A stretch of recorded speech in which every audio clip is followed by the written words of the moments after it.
ব্রাত্য বসুর অভিযোগ, বাম ছাত্ররা তার গাড়ি ভাঙচুর করেছে।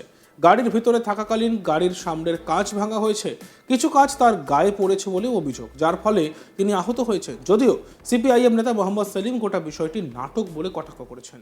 আর সেলিমের বক্তব্যের প্রতিক্রিয়া দিতে গিয়ে কুণাল ঘোষ বলেন, ওর যদি কোনো কর্মসূচিতে তৃণমূলের ছেলেরা জল বাতাসা পরিষেবা যায় তখন সেলিম গ্রহণ করবে তো? তৃণমূল ওই রাজনীতি কখনো করে না। একই সঙ্গে গোটা বিষয়টি পরিকল্পিত হামলা বলে উল্লেখ করেন তৃণমূল নেতা। যাদবপুর বিশ্ববিদ্যালয়ের ঘটনাকে কেন্দ্র করে তোলপাড় পড়ে গিয়েছে রাজ্য রাজনীতিতে। একদিকে যেমন ওয়েব কুপার সভায় গন্ডগোল পাকানোর অভিযোগ উঠছে বাম ছাত্র সংগঠনের বিরুদ্ধে, এমনকি শিক্ষামন্ত্রী ব্রাত্য বসুও হেনস্থার শিকার হয়েছেন বলে অভিযোগ।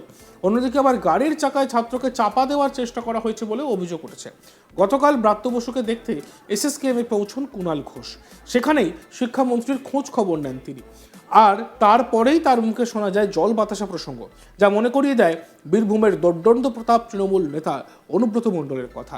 কুণাল বলেন, আমরা প্রতিহিংসা পরায়ণ নই, সেইভাবে বুঝে নিতাম, তবে আমাদের ধৈর্যের পরীক্ষা যেন না নেওয়া হয়। উদ্দেশ্য প্রণোদিতভাবে ব্রাত্য বসুকে টার্গেট করা হয়েছে। মন্ত্রী তো বলেছিলেন যে কথা বলতে রাজি, তারপরেও এমন হামলা, এটা তো প্রাণঘাতী হামলা।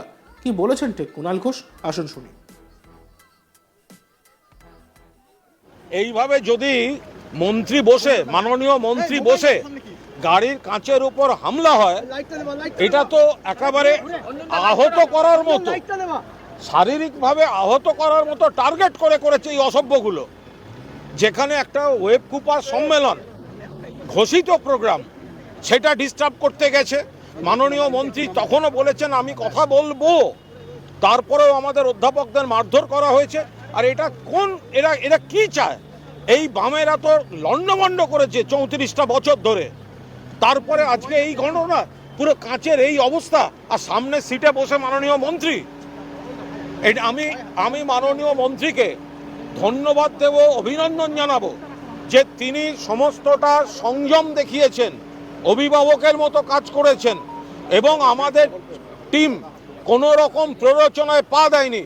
কিন্তু তৃণমূলের সৌজন্যকে যেন এরা কোনো মতে তৃণমূলের দুর্বলতা না ভাবে।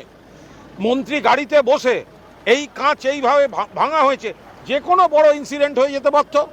আর সেটা করার জন্য পরিকল্পনা করে, এ তো ছবি বেরোচ্ছে, সব এক এক করে তো ছবি বেরোচ্ছে, এদের চিহ্নিত করা হোক।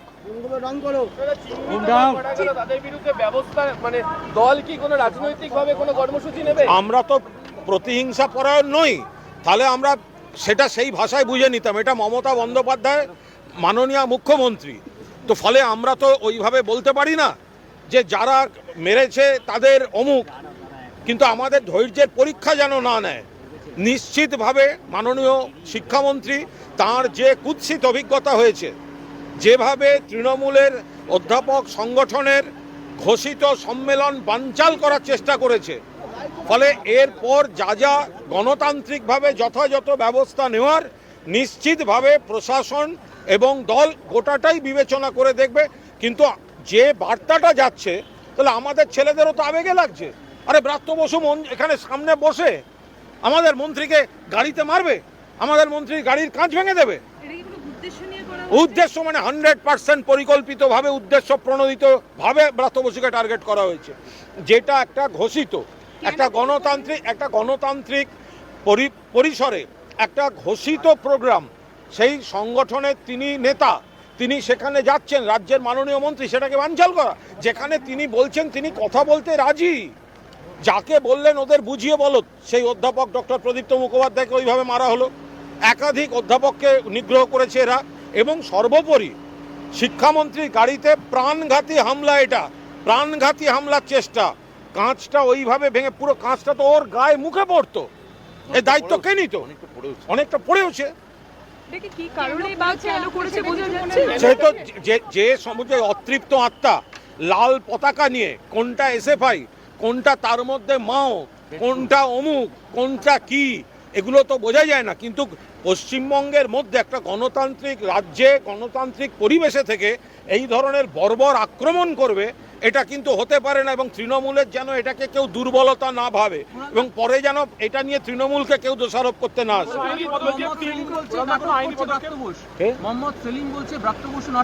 এরপরে যদি মোহাম্মদ সেলিমের কোনো ঘোষিত প্রোগ্রামে তৃণমূলের ছেলেরা জল বাতাসা দিতে যায় তখন মোহাম্মদ সেলিম গ্রহণ করবেন তো? যেখানে একটা হামলা হচ্ছে, এই পরিমাণ হামলা, সেটাই মোহাম্মদ সেলিম যতই শূন্য হোক, একটা দায়িত্বশীল পদ, একটা দলের রাজ্য সম্পাদক, তিনি বলছেন ব্রাত্য বসু নাটক করছে। তাহলে আপনার দলের যখন কোনো কিছু হবে, তখন আমাদের ছেলেরা যদি জল বাতাসা নিয়ে পরিষেবা দিতে যায়, তখন সেটা হজম করতে পারবেন তো? তৃণমূল ওই রাজনীতি করে না বলে এখনো দাঁড়িয়ে কথা বলছেন।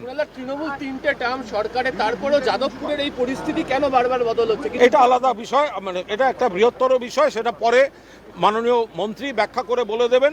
কিন্তু যেভাবে বিনা প্ররোচনায় পরিকল্পিতভাবে শিক্ষামন্ত্রীর উপর এবং আমাদের সম্মেলনে আক্রমণ হয়েছে, এটা আমরা অত্যন্ত সিরিয়াসলি নিলাম। ভিডিও দেখাচ্ছে, সেই ভিডিও দেখাচ্ছে যে ছেলেটি মাথায় আঘাত পেয়েছেন তার উপর দিয়ে ব্রাত্য বসু গাড়ি গেছেন, এরকম একটা ভিডিও দেখাচ্ছেন যাদবপুরের ছেলেরা, সেখানকার ছেলেরা। এইসব আজে বাজে কথা বলে কোনো লাভ নেই, এই ধরনের কথা বলে কোনো লাভ নেই।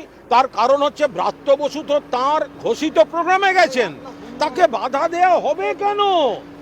তাকে বাধা দেওয়া হবে কেন? তিনি তো তার ঘোষিত প্রোগ্রামে গেছেন।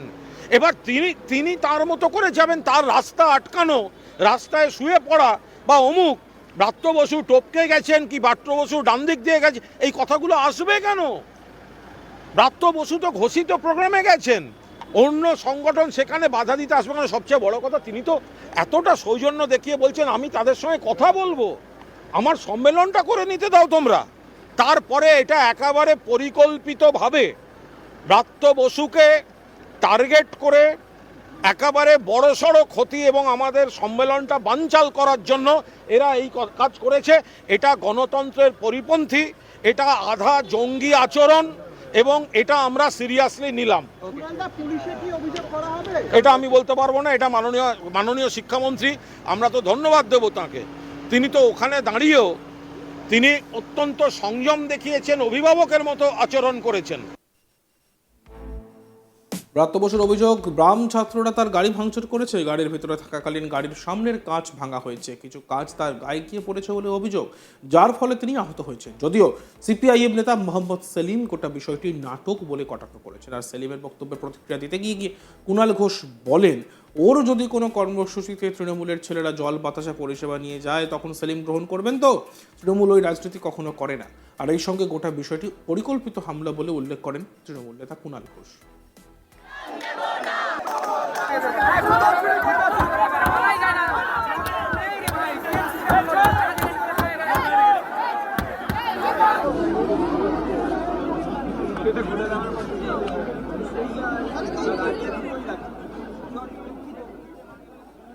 দেখতে থাকুন আজ তাক বাংলা। ভিডিওসগুলি ভালো লাগলে লাইক করবেন, কমেন্ট করবেন, শেয়ার করবেন, চ্যানেলটিকে সাবস্ক্রাইব করতে ভুলবেন না।